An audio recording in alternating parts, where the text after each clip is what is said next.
2024 ఏడాది రాష్ట్ర ఎక్సైజ్ శాఖకు కాసుల వర్షం కురిపించింది. రికార్డు స్థాయిలో మద్యం అమ్మకాలు జరిగాయి. ఒక్క డిసెంబర్లోనే 4,000 కోట్ల వరకు లిక్కర్ అమ్ముడైంది. ఇయర్ ఎండింగ్ వారంలో రోజుకు సరాసరిన 200 కోట్ల రూపాయల విలువైన మద్యం సేల్ అయింది.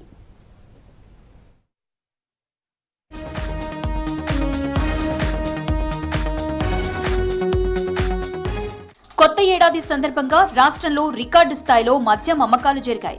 డిసెంబర్ 31 అర్ధరాత్రి 12 గంటల వరకు లిక్కర్ సేల్ జోరుగా సాగింది. గత వారం రోజులుగా మద్యం నిల్వలు పెట్టుకున్న వైన్స్లు, బార్లు స్టాక్ ని పూర్తిగా అమ్మేసుకున్నాయి. మద్యం డిపోల నుంచి డిసెంబర్ 23వ తేదీ నుంచి 31 వరకు 1694 కోట్ల విలువైన మద్యం సప్లై కాగా ఆ మొత్తం సేల్ అయింది. ప్రతిరోజు యావరేజ్ గా 200 కోట్ల విలువైన లిక్కర్ సరఫరా జరిగింది.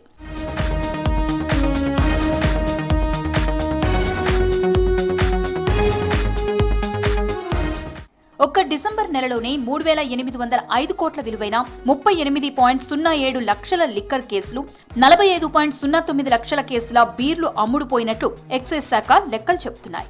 నిరుడు జనవరి నుంచి డిసెంబర్ వరకు తీసుకుంటే ఏకంగా 37,682 కోట్ల విలువైన 3.76 కోట్ల లిక్కర్ కేసులు, 5.47 కోట్ల కేసుల బీర్లు సేల్ అయ్యాయి. 2 ఆదివారాలు, ఒక క్రిస్మస్, 3 సెలవు రోజులు మినహా మిగిలిన 7 రోజులు డిపోల నుంచి కోట్ల విలువైన మద్యం సరఫరా చేశారు. నిరుడు డిసెంబర్ 22వ తేదీ నుంచి 31 వరకు జరిగిన అమ్మకాలు 1,510 కోట్లని, గత ఏడాదితో పోలిస్తే ఈసారి అదనంగా 200 కోట్ల ఆదాయం అదనంగా సమకూరిందని అధికారులు వివరించారు.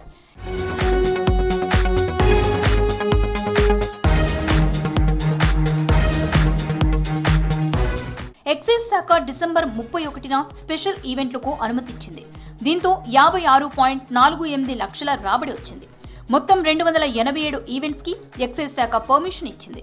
హైదరాబాద్, రంగారెడ్డి జిల్లాల్లో 243 అనుమతులు ఇవ్వగా మిగిలిన జిల్లాల్లో 44 పర్మిషన్స్ ఇచ్చారు.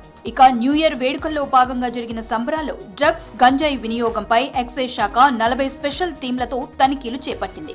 మంగళవారం రాత్రి 9 గంటల నుంచి బుధవారం తెల్లవారుజామున 2 గంటల వరకు జరిగిన దాడుల్లో 4 కేసులు నమోదు చేశారు. 2 చోట్ల గంజాయి పట్టుకోవడంతో పాటు ఒక పబ్ పరిసర ప్రాంతాల్లో ఇద్దరికి డ్రగ్స్ పాజిటివ్ వచ్చింది. ఎక్సైజ్ ఎన్ఫోర్స్మెంట్ డైరెక్టర్ కమలాసన్ రెడ్డితో పాటు 17 మంది అధికారులు పర్యవేక్షించారు.